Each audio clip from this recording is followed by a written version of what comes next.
So just a couple of words on the elephant and why do we call this the elephant room? So over the past 3 years, the alternative has been asking the question, if politics is broken, what's the alternative? And one thing that's become clear to us is that the current politics is part of, or we might say in service to, a socio-economic system that is busy destroying our planet. We won't be able to deliver a new politics until we have a good sense of what the new socio-economic system could be that the new politics would be serving. So the elephant is the project that tries to name that new system, the thing that we know is there, but we don't quite yet know how to talk about.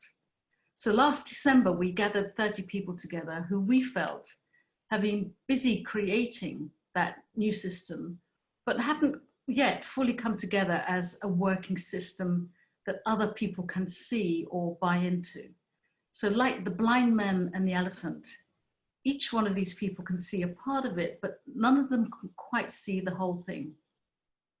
So each episode in this series has invited another one of these partially blind men or women to come and show us their perspective on the elephant, in the hope that over the whole of the series, we'll all begin to visualize it together in our minds. So now I'd like to introduce to you Amisha Ghadiali, who I first met when we were both members of Compass, which is a progressive political think tank. And at that time, Amisha had just published the first edition of her book, The Future is Beautiful, which included a lot of the democratic and civil society projects that Compass championed. Even so, I was very drawn to the challenge of that title, The Future is Beautiful. How can you actually know that?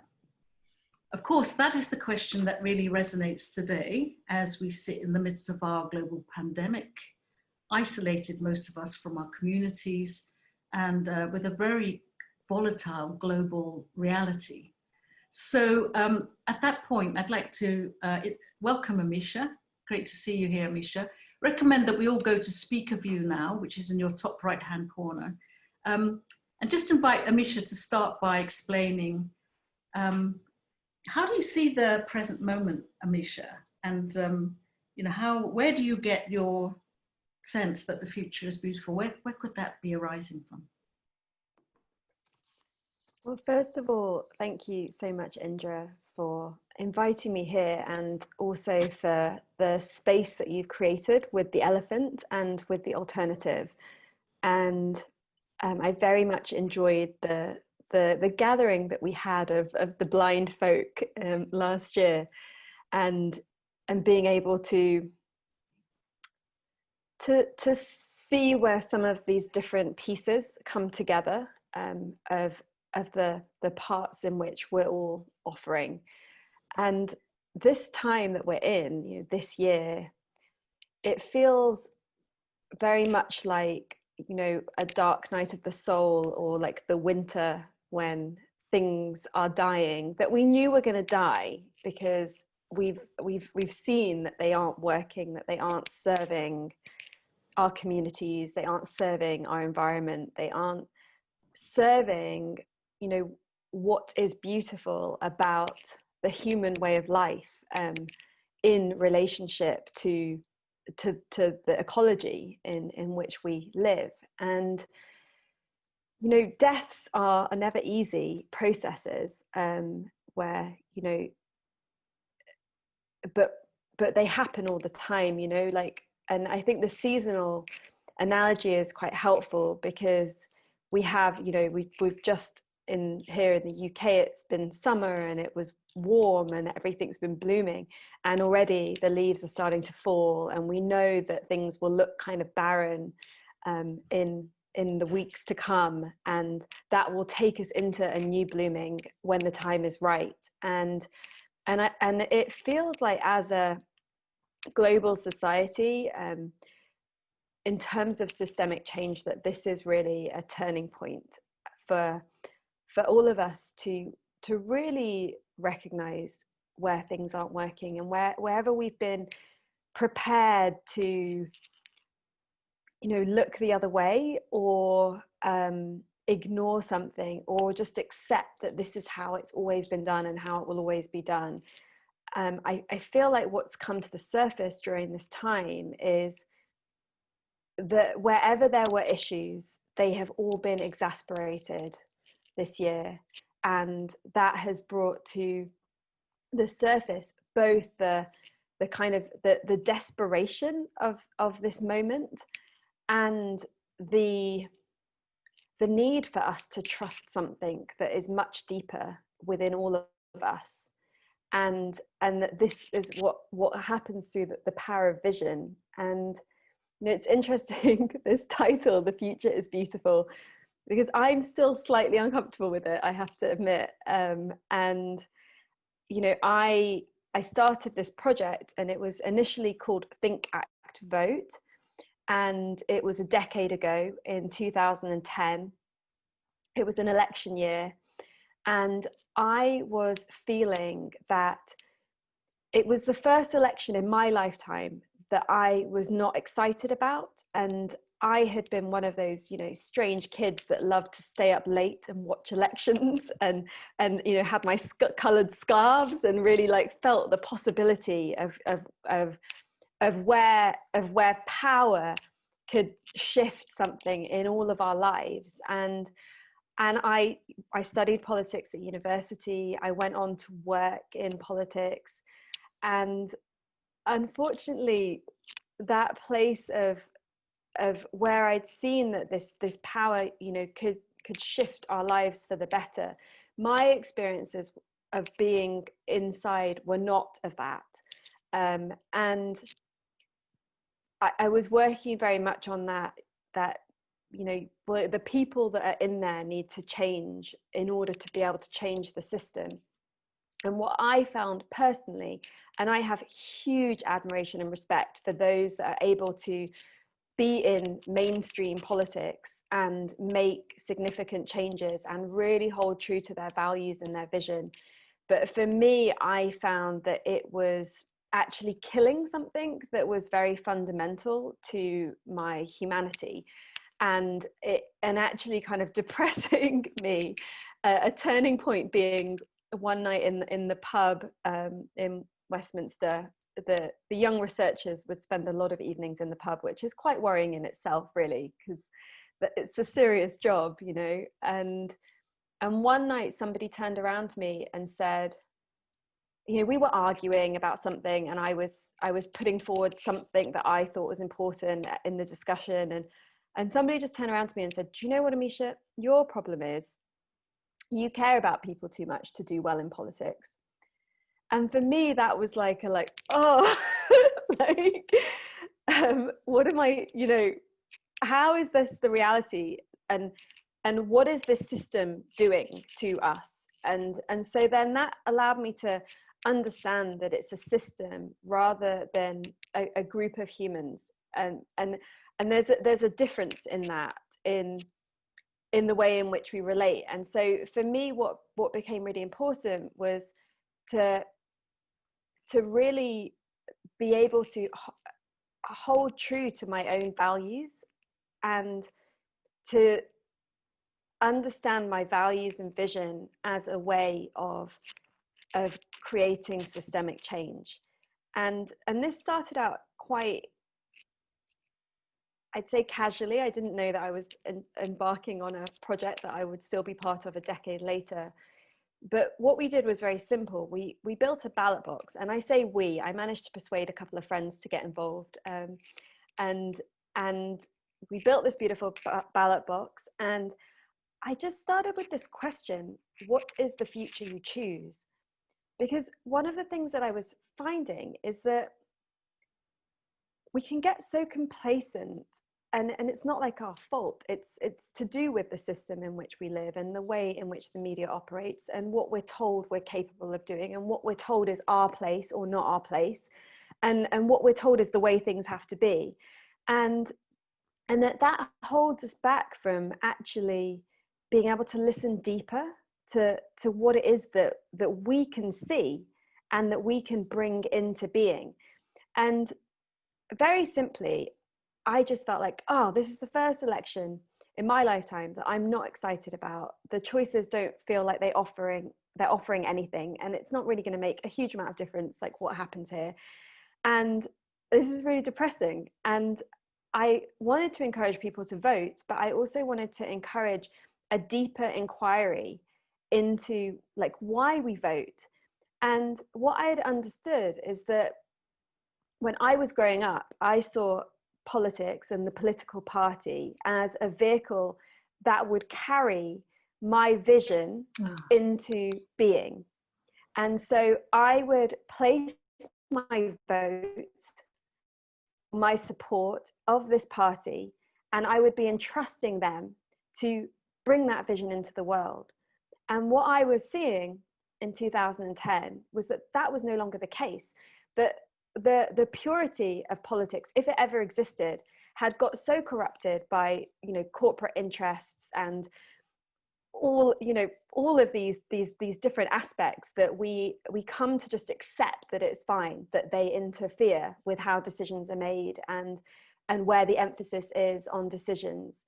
And that there was no longer anybody that I felt was anybody or any party that was holding a vision that matched a vision that I was holding of how not only I wanted my life and my future to be, but the future of this world. And with that, an integration of how we care for the planet and how we care for each other and how we understand our responsibilities, you know, nationally and globally, and how we understand the very complex history of why we have the issues between countries that we have, and therefore, you know, just the attitude that we are able to carry through with that. And so all of that was somehow behind this very simple act of building a ballot box and just popping up at loads of events and asking people to vote with their vision, and just simply said, what is the future you choose? And it was so interesting because what I found was that as I was asking people to vote with their vision, it was almost like most people that I came across were completely like paralyzed by the question, like, what? Like, I can think about the future that I want, like, I don't know, you know, or it would just be like, well, you know, love and peace. And I'm like, yeah, and what if we go a bit deeper into that? Like, what does that actually mean? What does that look like? What does it feel like? What are some of the specifics around it? And so I did that project through the election year, and it was a creative activism project as well. So bringing in my sort of world of, I was working in sustainable fashion as well at that time, because I'd seen sustainable fashion as a vehicle of systemic change, that through understanding where an item of clothing comes from, how we treat it and how it's created, we understand how the world works. And it's like a simple thing that if we can shift that, we're kind of shifting a huge aspect of the way in which our world is set up, and how we treat people and the planet, and also how we care for things that are in our own lives. And so we brought in all these different like bits of creative activism into this project, and then it turned into a book. And I then started to interview people and ask them to share, you know, what is the vision what is the future that you choose? What is your vision of the world that you want to live in? And then, like, how can we create it? And so using the think, act, vote structure, it was like, what's a think, something that's inspired that vision? You know, what's an act, something we can all do in our daily lives, it doesn't cost anything? And what's a vote, something we can support, whether it's a political party, it often wasn't, or an NGO or a community project. And really, like, the point of it all was to empower everyone that came into contact with this project to believe in the beauty of their own vision, and to believe in the innate worth that they have, and then how this can be, you know, how you can actually inspire others through your commitment to your vision. And so we had this book, and actually the first version of the book was called The Future We Choose, which was made in 2012 and launched at the Rio Plus 20 climate conversations.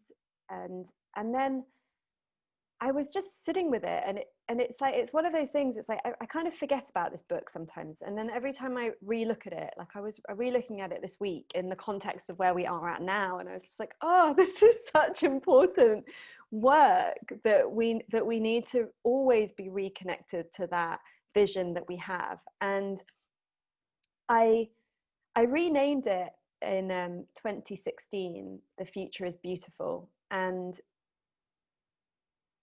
I'm not exactly sure why that happened. It was actually a friend of mine who is I think on his Twitter bio, it used to say something like grumpy optimist. And we were talking one day, and I said, I think I'm going to rename that book, The Future We Choose. It's just not sitting with me somehow. And and he said to me, why don't you just name it what you want to name it? And I was like, well, what is that? And he said, The Future is Beautiful. And I was really like, am I allowed to do that? Because, you know, I think also being aware that I was a woman and a woman of color, and that when I say things, they're taken in a certain way that's perhaps different than if a white man was to say that. And this was a white man that said this to me, and, you know, and the founder of a very successful social enterprise. And I was like, yeah, you're right. That is what I'm saying. I'm saying that we can believe in the beauty of our visions, and that we can, that, you know, that all is not lost, that no matter what happens, all is not lost. And that beauty, which is that transcendence of the human nature, it's that ability to see what is working, what is powerful within a moment, within a situation, as well as to be able to see beyond it, and to not just accept and settle for what we've been given. And I feel like beauty has such power, and it's this, you know, it's like this soft power that Indra talks about. It's the power that connects us to the politics with the small p, that reminds us why we're here, and that it doesn't really matter like what challenges we're facing, that when we're able to connect to that beauty, to that vision, to our worth, and to that belief that that's when like all of that change is possible. And for me, what's then happened from there is a whole journey of where inner transformation and systemic change go hand in hand, and a whole journey around how we can't afford to live in silos. And this was something that I'd also found very troubling in the worlds that I was living in, that I was very active as a political campaigner, as a sustainability campaigner. I was also exploring mystic traditions as I was trying to understand why I'd experienced so much death in my life, and that these groups of people and the language between them was completely different. And what I could see was that fundamentally it's all connected to the same thing, and that what wasn't working for me was having to like narrow myself to fit all the time, and that I wanted to be like a whole person wherever I was. I wanted there not to be like a distinction. I wanted to be able to use like my whole brain, or, you know, in yoga we might even say like the body mind, like the intelligence that is kind of greater than just one particular aspect, that allows us to see the interconnection more. And so when I turned The Future is Beautiful into a podcast, for me, one really important aspect of that was this weaving and this living beyond silos, and this place where politics, spirituality, sustainability or regeneration, creativity, you know, where it all comes together in what it is to be a human. I've got to unmute myself there. I love that expression that you're sharing with us. And I could feel it actually as you're speaking it, that this idea that, you know, your own imagination, or in a sense your own consciousness, starts to be the thing that you are living, and not so much following, although that might even be the right term, because after all, if we're not developing this space, then we are often following something else, or something that we haven't generated ourselves, you know, such as the way that the media influences us. And I felt particularly at this time, and that is what soft power is, it's the power of attraction. So if you're not really, in a sense, generating your own field of attraction, it's very easy to be pulled into one that is stronger than yours. And I feel that's the basic condition of so many of us today, that I feel it on a daily basis myself, this fear, a growing sense of fear, you know, no matter how much, you know, you fight against it, when really big things happen in the world, like the pandemic, you know, or you see global leaders toppling, or the worst kind of behavior, you know, in people with the greatest power and so on. It's very destabilizing. So can you describe a little bit more, Amisha, how you, because I know that you have, so you do the podcast, and you invite into your space and cross the silos, as you put, many different kinds of practitioners. But you also develop that space for people who, you know, have never made an impact, particularly in the public space, but also are developing their own spheres, their own soft power, their own consciousness. So what is that practice? Can you share that with us and let people know how you help people develop what you yourself have developed? Yeah.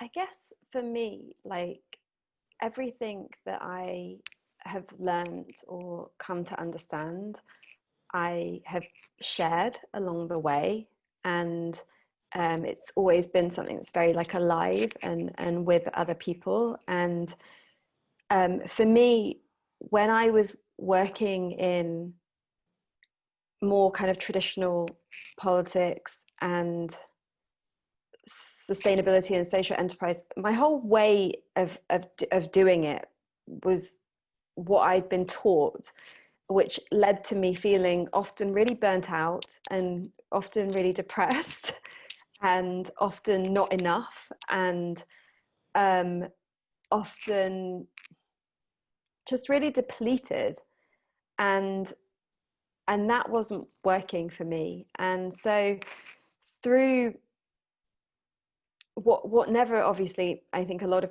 practitioners say that they never intended to, you know, to share practices, to be a facilitator. They just needed to learn something for themselves. And for me, I had a very clear realization in 2012, having been quite ill, and I'd already had like a few near-death experiences, and some big kind of messages that had shown me that I needed to integrate a different way of being into how I operated in the world, and a way that was more feminine, and not in like not meaning womanly, but just that had more of an emphasis on listening, and more of an emphasis on like kind of seeing where things interconnect, and also really respected the power of like being centered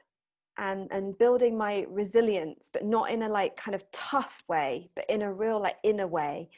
And so through a lot of yoga teacher trainings and spending time with mystics, and doing some excellent courses, and just like opening myself up to a whole kind of different way of relating to the world, I started to offer those kinds of spaces, whether it be at retreats or workshops, or an online community, which has been really powerful during this year, and also one-to-one work, which is very centered around letting go of the subconscious patterns that keep us stuck in that fear, and that keep us really stuck in the conditioning, in what we've been told, how it's supposed to be, what our parents wanted for us, what our grandparents wanted for us, like what's proper, and that actually free up a much deeper connection with something in ourselves that is much more,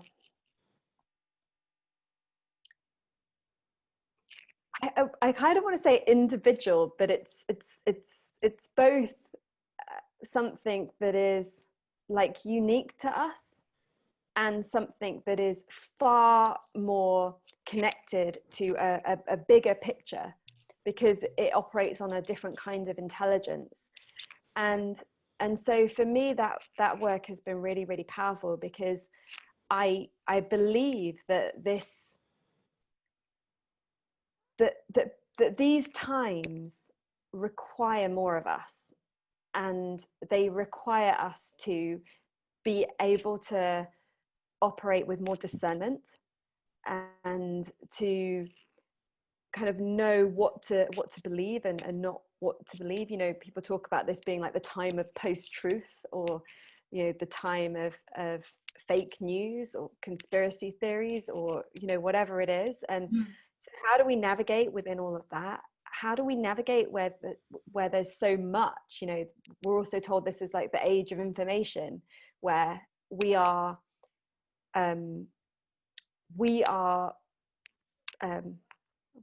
some ways infiltrated, exposed to far more information than humans have ever been on a daily basis. And, you know, how do we process and all of that? And how do we deal with the you know, this pandemic has really highlighted like where our communities are broken, or where you know, where there's loneliness. But that's not something that's just of this pandemic. You know, we're living in a time with very high rates of mental illness, with very high rates of suicide, with a lot of people struggling because we don't have what we need embedded into our society and into our systems. And so for me, it's just felt really important to offer that which connects us kind of deeper to ourselves, as well as what's possible for us to create in the world. And so one of the ways in which I've been doing that is, you know, this year I've been writing a book on intuition, and it's been really quite an amazing thing to be contemplating during this pandemic, and understanding the science of intuition, and understanding, you know, what has kept us separated from our intuition culturally, that it's almost become, you know, it's this thing that's seen as like woo woo or weird, or, you know, like fantastical, when it's such a core part of what it is to be a human. And it always has been throughout time. But there's a lot of, you know, really intense history of people, of cultures that have been wiped out, that were more, you know, intuitive. That's what we've learned from colonialism, from the witch hunts, from all of this stuff. And so we've been cut off from a part of ourselves that actually has a lot of the information that we need on an individual level, and also in the recreation of a new paradigm, a new story, a new system for our communities, for our politics.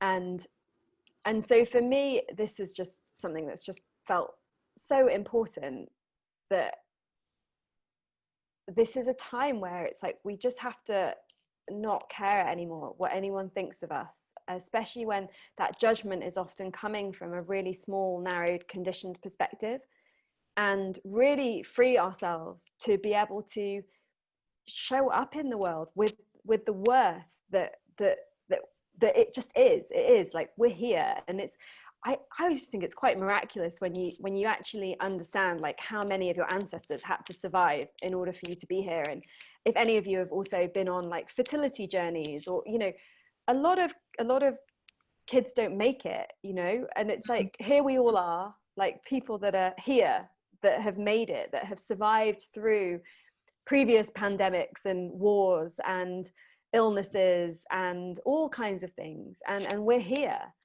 And so just that in itself means that we have agency, and just that in itself means that what it is that we can see when we just like, we just let go of the cynicism and the fear and the kind of constantly trying to put us in little boxes that is so prevalent in this culture, and especially when you're in the worlds of like politics and even social change. I mean, I found it quite suffocating, because it's like, come on, like, why can't we lift each other up? Why can't we allow each other to be more, rather than always trying to like push each other, smaller? And so for me, that's a really big part of what this time is. And I feel like there are so many people that have, really quite dark, selfish visions of the future that they are creating, and they have the conviction behind it. And so why not those of us that have visions that are connected to the beauty that's possible in this world? We need to have that conviction behind it. Absolutely, that's a wonderful provocation, actually. Why not? So I'm going to invite everybody to, if you'd like to ask Amisha a question, just put your name actually into the chat box, and I'll call on you in the order that you have put your names in, and you can ask Amisha your question yourself. And while you're thinking about whether or not you do have a question, I'm just going to ask Amisha one more thing. And it's not a question that I prepared her for, so it might not be that easy to understand, but or to answer. We're all grappling with it, really. But since we met 10 years ago at the campus offices, do you feel that you're beginning to get any sense that there is a politics that could come out of this practice that you're describing? Not that I'm asking you to sketch it out and say, this is how it will work, but just some basic bits and pieces, or bits of architecture or some sort of structure, anything that you can see that adds up to something that is a new politics, arising out of this stance that you're adopting, of that we have, we have this power ourselves to trigger a beautiful future. How could that be supported in a political way? Yeah, good question. I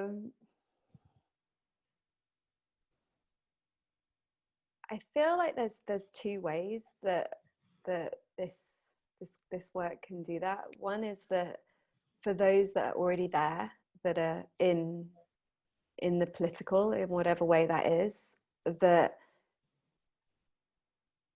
hopefully when they come into contact with this, and with really like the power of their vision, and are able to learn how to listen more and to embrace what's possible more, and that can be a really good source of like sustenance for those that are in the existing systems that we have and that are already there. And then I feel like the other thing that's really interesting or exciting is that there are a lot of people that I've never really thought about this, but we have the 108th episode coming up for the podcast. So I asked people as a celebration, we were going to do it for the 100th episode, but then not enough people sent them in, and then 108 is like a special number in like yoga, so we decided to celebrate that one, and it's an auspicious number. And so I've been asking people to share, after 4 years of this podcast, like what has what's it done? You know, like how has it actually shaped people's lives? And what's been really interesting is just getting some of those answers back. And also, as you're asking me the question, I'm just reflecting on conversations that I've had over the years, and actually I think from this perspective, more people have felt called to get involved in whatever way that they can, you know, and whether that's standing for the council or getting involved in that sense, or whether that's really showing up in community in a different way, whether that's starting something, you know, that needed to be started, or whether it's even like taking over something that had lost its kind of energy and needed, you know, enlivening. And so I think that staying connected to what's possible, and to knowing that there's communities of people around the world that are doing inspiring things, that believe in their visions, it really does have an activating quality to it. And I guess for now, that's where I feel comfortable with my own, with my own contribution. And that may change over time, you know, when I sort of step back from politics in my early 20s, which my mid 20s, I guess, I was like, well, I'll come back and be an MP when I'm older, which I thought was around 40, which is just a couple of years away. So definitely I don't feel older yet. But I you know, I don't know, like that also might be happening as more of us are shifting in our values of what it is that we accept, that it might be possible that more of us could go into a more of the central political place with that what's the word, it's not commitment, but just really with that real sense of what's okay. And I think for me, before this 10 years, I always felt like there's something wrong with me in those settings. Like, well, why can't I just accept this? And why can't I just toe this line? And why can't I just accept that it's like this? Why does this bother me? And I feel like what's happening that could be really exciting is that as more of us kind of rise into a real understanding of actually what really is acceptable, you know, and step away from just because it's always been like that, it just doesn't mean it's okay, and then can come forward with that conviction, then who knows what's possible. Thank you. I think that actually segues very well into the first question that we've got in the box here from Parmjit. And Parmjit, are you there? I wonder if you'd like to ask your question to Amisha directly, if you unmute yourself. There you go. Hi, Amisha. That was a lovely, inspiring talk. Thank you. I'm just wondering whether there are enough young, well, they don't have to be young, but I imagine that mostly they will be younger people in the political system at the level of being an MP that would be willing to stand up for this alternative type of politics, because I know at least one in my constituency, and she's a young Asian girl as well, actually. I can just imagine that 10 years down the road, she's going to just be worn out trying to kind of do all the stuff she's trying to do in this system that's broken. So I'm just wondering whether, you know, could we identify enough alternative thinkers at that level certainly in a village called Frome, there have been alternative counsellors. And so once we kind of start to build up a critical mass in the various layers, then maybe something can happen. But in a way where we're trying to work within a broken system. So I'm not really sure whether, I don't know, what do you think? Yeah, so I don't know. I mean, I think Indra might know more about this because it's a lot more of the perspective in which she's looking at the world and having conversations with people than I am. But I think there's one thing that you said, and you know, about the MP that is in your constituency and the burnout thing. I think in the new paradigm, it's not about like one person like going out and being like that kind of savior. Like there is like a community, a sense of collaboration, a sense of, you know, lifting each other up, and within that being able to acknowledge when people need to rest. And you know, it's a different way of being. I don't think we're there yet. No, especially not in this country. Like we're just not there yet. But that doesn't mean that it's not happening in small ways, and it doesn't mean that it won't happen. And I come across a lot of young people that are quite interested in getting involved, that have a lot of energy to like get involved in that kind of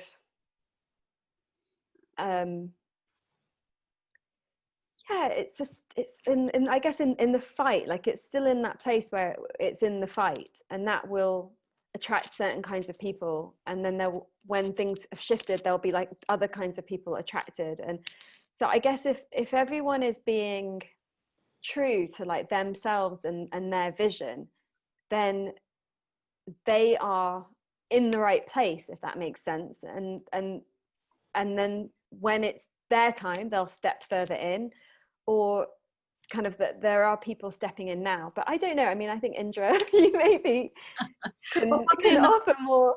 Yeah, I mean, funnily enough, that Pamjit should talk about Frome, because in fact you do know the politicians in Frome, Peter McFadden and so on, and that is really a model of communities coming together first, yeah, and developing relationship between them. I think that everything Amisha's talking about is having the space to do that. So whether you're developing communities of practice online, the way that Amisha's doing, or whether you're developing them in reality in the place that you live, it's the growing strength that comes from your relationships. And from there, you might decide to step into politics. I think that's really what Amisha's talking about. And what happened in Frome was that they had a sort of citizens action network there already before they decided to take over the council. And then they didn't give all their power to the council. What they did was they developed a partnership between the council and the people. And that's so the people continued to have a source of growing and becoming strong, and a relationship with someone who's also done that work in the council. So that's a whole new beginning in the sense of generating a politics from the ground up, but that could be happening at any level. I'm going to move over to, thanks, Barbara. I'm going to move to Dave. Dave's got a question for you, Misha. And then after Dave, just to say, we're going to go into breakout rooms and have a chance to discuss a question that Amisha's going to set in a second. But Dave, please go ahead. Yeah, thanks for this talk, Amisha. And just to, before I ask my question, just to acknowledge the preciousness of what you're offering and the work you're doing. I just feel on a soul level just nourished by the fact that this topic is being aired at this moment, particularly in the global context. So just to honor and respect and give reverence for that. I was interested in terms of what has been the most breathtaking, awesome experience that continues to propel you on your journey and exploration of beauty.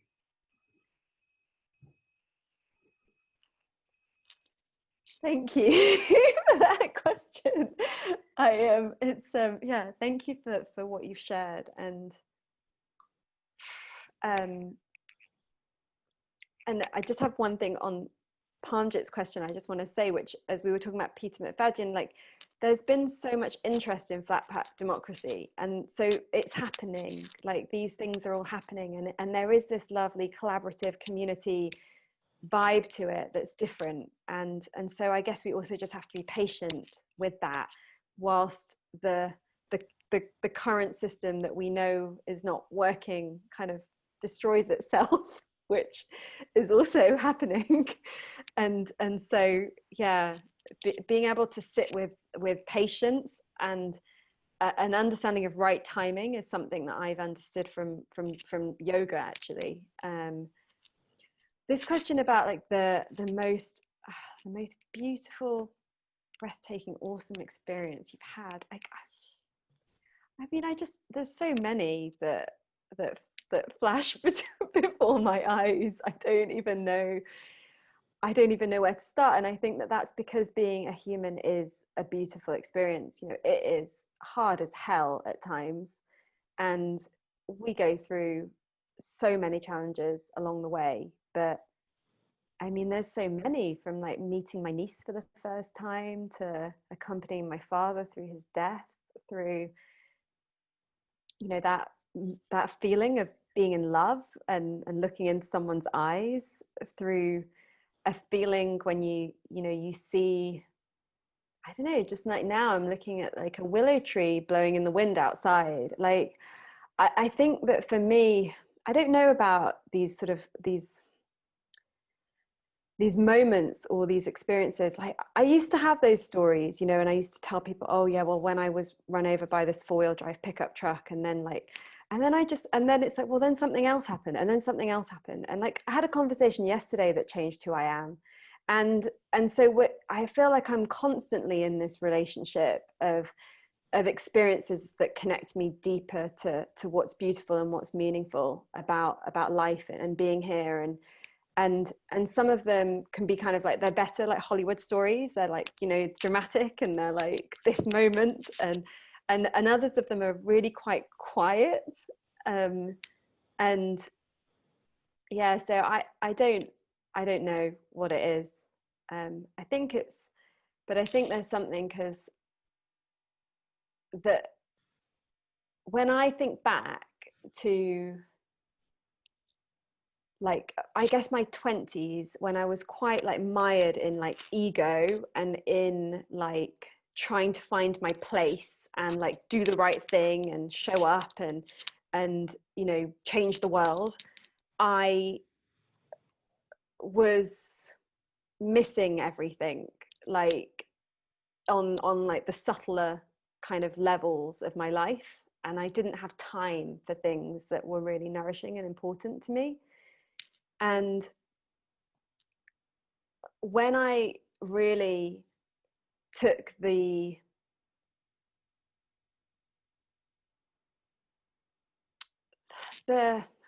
time, but it's not like time as in I had to devote years to it, it's like just that I made space. When I really did that, to acknowledge the beautiful, and to say like that this is what's important, like this is why we're alive and this is what it's all about, what I've experienced is that I'm just more connected to that all the time. And so, you know, like this conversation is also, I was going to say feeding, but it's too transactional a word, because it's not like feeding, it's like it's expanding, you know, that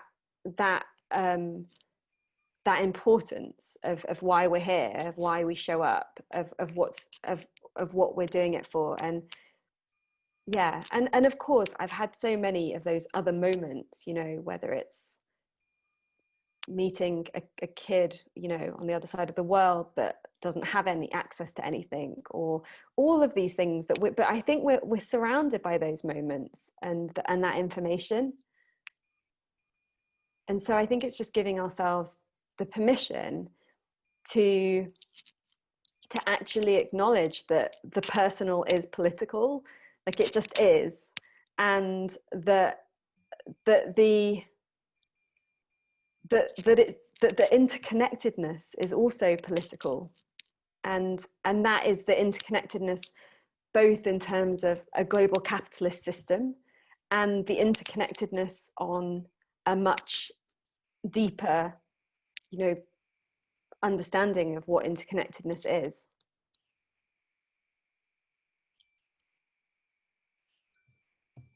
Thank you. Beautiful. Thanks, Dave and Amisha. And we're going to go into our breakout rooms now. And Amisha, would you set a question for people to discuss? Of course, when you break out into rooms, please introduce yourselves briefly and say a little bit about where you come from.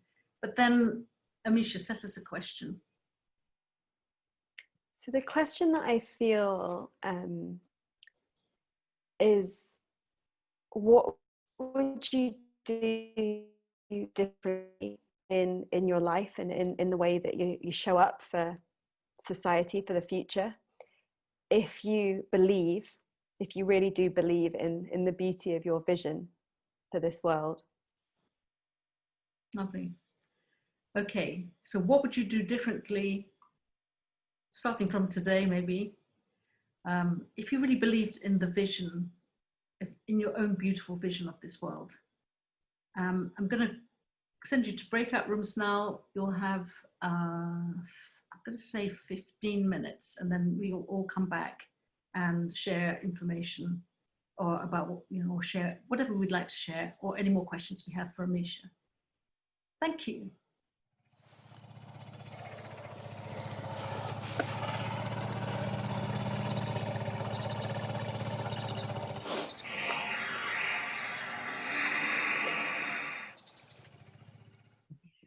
Welcome back. It's always interesting to see what happens at the breakout room moment, because in fact, a lot of people are quite reluctant to move into conversation, I've noticed. And as soon as you mention that you're going to open the breakout rooms, there's a mass exodus. That was noticed.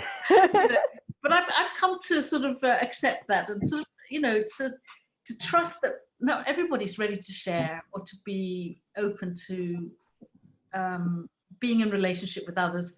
And Zoom is incredibly intimate in that sense.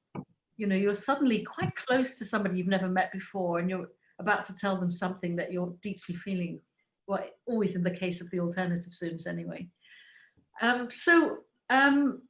We have an open space for the next 15 minutes. Who would like to, I think because I can see you all now, the best thing to do would just be to raise your hand if you're ready to speak. Either put a question to Amisha, which I'm sure Amisha you're still up for, or just share something that you yourself have to say, or that you discovered or thought about while you were in the breakout room. Just be good to hear from you. Georgina. Thank you. Could I just say one thing? Hi, Amisha. Gorgeous question. Beautiful. Because how often do we each ask ourselves, what is our vision of the world? Exactly as you were saying, Amisha, when you were with your ballot box. And, I think in our breakout group, it was great because we really sort of had to dust off what I did and maybe one other in our group did, to dust off what is our vision, what are we hoping for, because if you don't have that, what are you hoping to achieve? So that was really helpful. We had a great discussion. Two other very lovely ladies in my group. So thanks for the question. Thank you. And actually, I wonder if there's anything that you could share about your vision. I'm only inviting because there's a lack of vision, right? There's people are overcrowded with fear and signs of things breaking down. So if there's anything that you or anybody in your group would like to share about what your vision was, just briefly, Of course. Yeah, thank you for asking. I just realized that my amazing, the power of these gorgeous questions. I really just realized that my vision is around people being happy to be engaged on environmental issues and to find the subject joyous and spacious, room for their ideas and room for them to be involved. My vision is very much about making people laugh about sustainability and the wider environmental issues. And I don't mean laugh, you know, and ignore it, but laugh and then think, wow, there's so much here that I can bring to this. And now I understand it. So kind of using the medium of humor to entice people in to bring their, you know, their gifts to the subject. Yeah. So, but I really hadn't sort of consolidated that before or crystallized it. So it was really helpful. Thank you. Thank you. Thanks, Georgina. Somebody else like to offer something?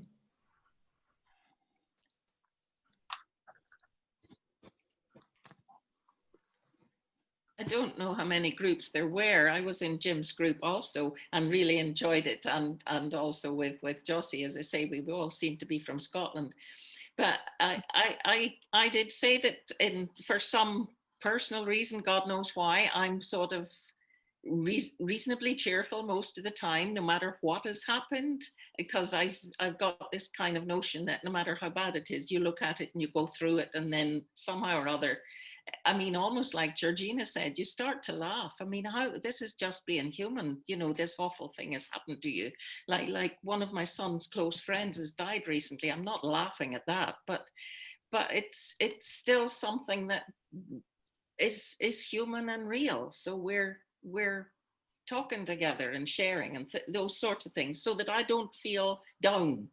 But I know I meet people who do feel down, and that's a very different experience. So I do think that one of the things to talk about in the future is beautiful, is how do we look after the people who are on the edges, confronting the system we'd like changed, and we don't know who it'll be, because you meet it now and again, and there's backlash or there's insidious undermining. I hope Jim doesn't meet it too quick whenever he tries to be truthful to somebody, but you never know what'll happen, you know. And it's how do we look after the people so that they can continue on the path they want to go to their vision.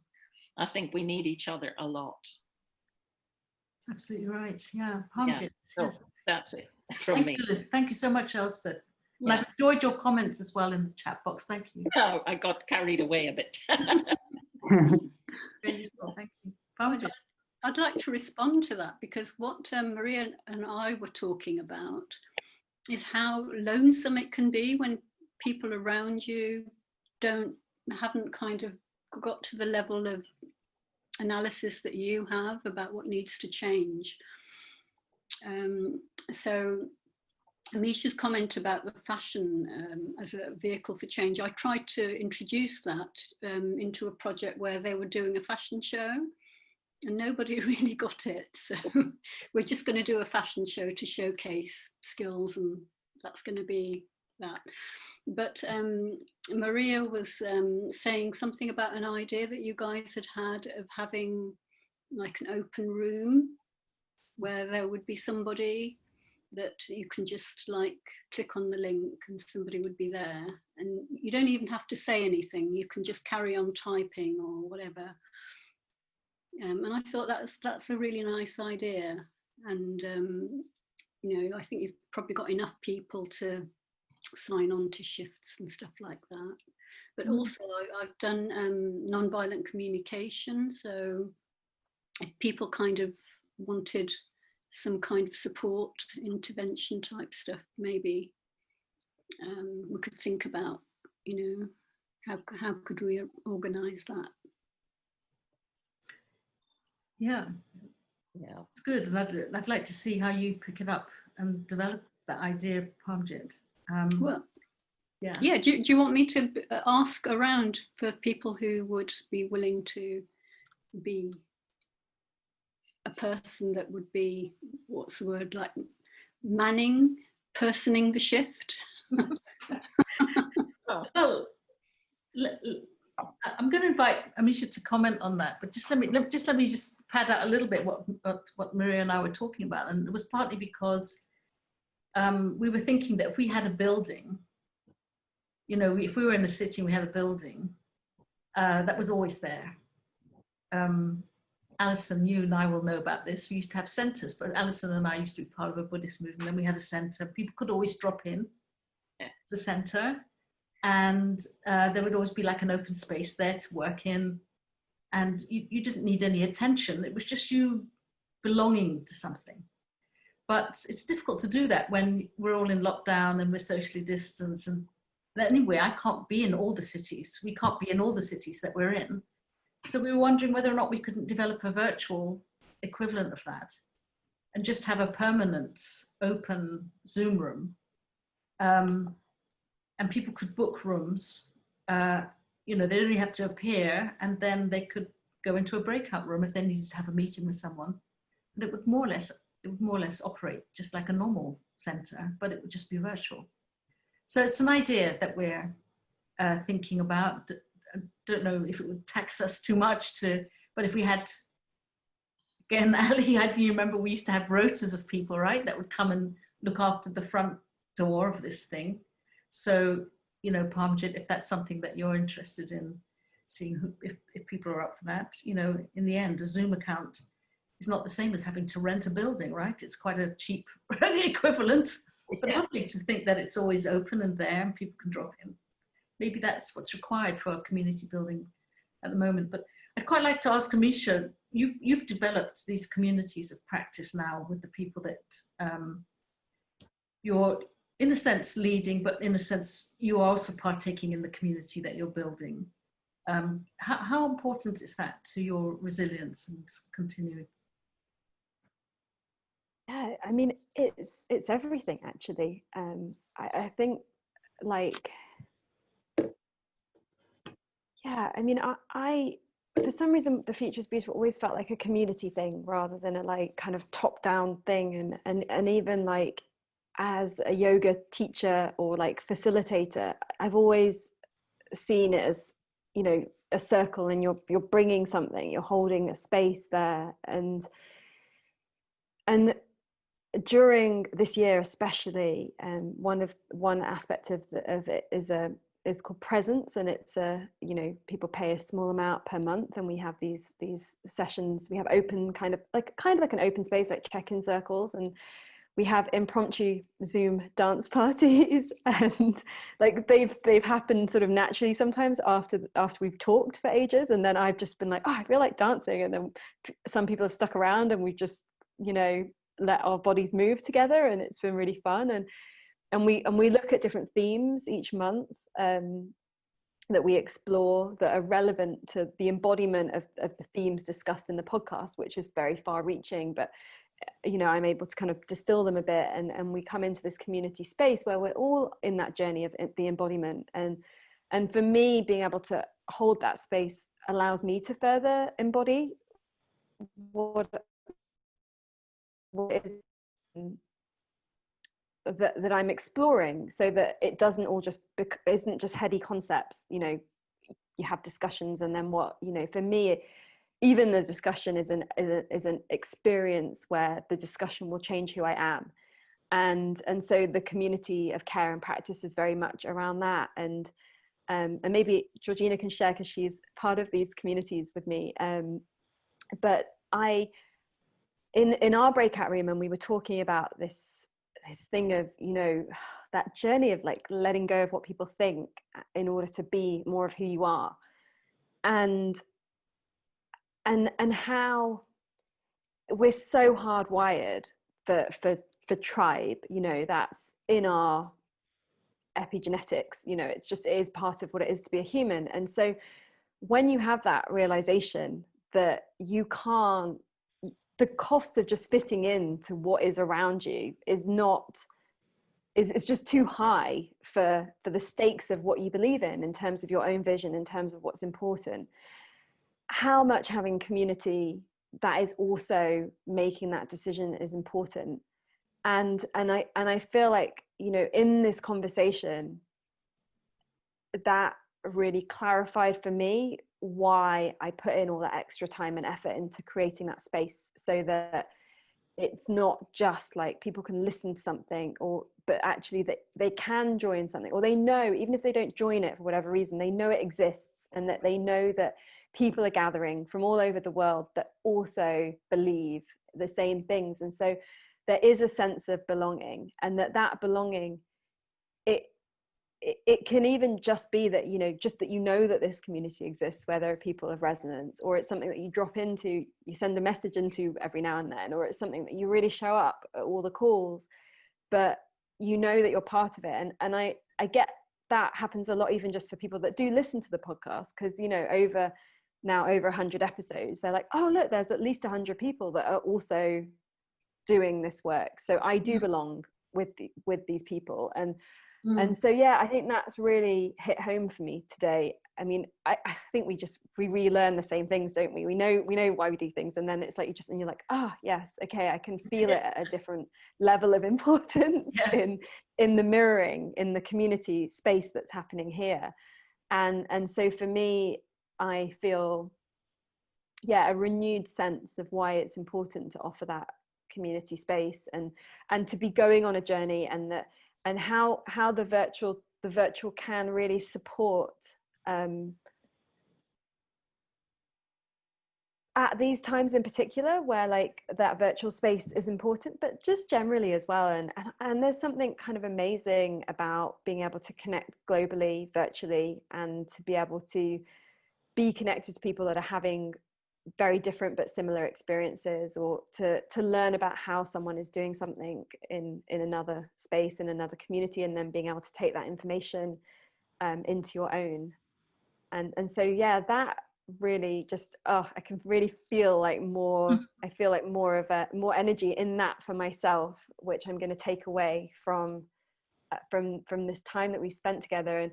And also the thing that I got reminded of when you were all sharing is that another origin of where this project came from was that it can be so overwhelming because there's so many things. And so if you are like minded of wanting to make the world better than it is, of which everyone who's here is, it can be so overwhelming of like, well, how do you find your place in it? And are you doing enough? And all of these kind of questions. And so that's also a space that I've been kind of offering something in and around. And this exercise of the vision, and then like the how are you doing it, it's about finding your place within it. It's about being able to say, like, it's not that I don't care about all the other things or see the interconnectedness of all the other things, but here's me, and this is, one of the reasons why there's that question of like, what's inspired this? It's like, well, here's like my story. Here's what I've been given. Here's the skills that I have, the unique like ancestral perspective that I have, the ways in which I've grown up, the way that I can see the world, and through that I can find my part in the puzzle, and then and then we are able to trust in then what happens when more of us do that, and we inspire each other to do that, and then change does happen. It just does, and we are able to do it from a more resourced place, because whereas I might say like, yes, I wholeheartedly support like everything you're all doing, I don't have the physical energy to show up to all your meetings and to do all of that, and that's okay, that's okay as well. And so you can feel supported by me, and also like know that you're doing your part, and that what that is different for each one of us. And that's why that connection to our own intuition as well as our own vision is so key. Thank you so much. And that's a great thing for us all to go home with, so to speak, if we're not already at home. We are already at home. Thank you so much, Amisha. And thank you, everyone else. We've come to the end of our allotted time. Great to spend time with you all. This recording will go up on The Alternative in a couple of weeks' time, thanks to Maria Dorothea. And please, I encourage you to sign up for the Alternative UK get our weekly newsletter, and watch out for, you know, what could be a permanent open space of meeting arriving in your home soon. Thank you and good night. Good night. Thank you, Good night. everyone. Thank you so much.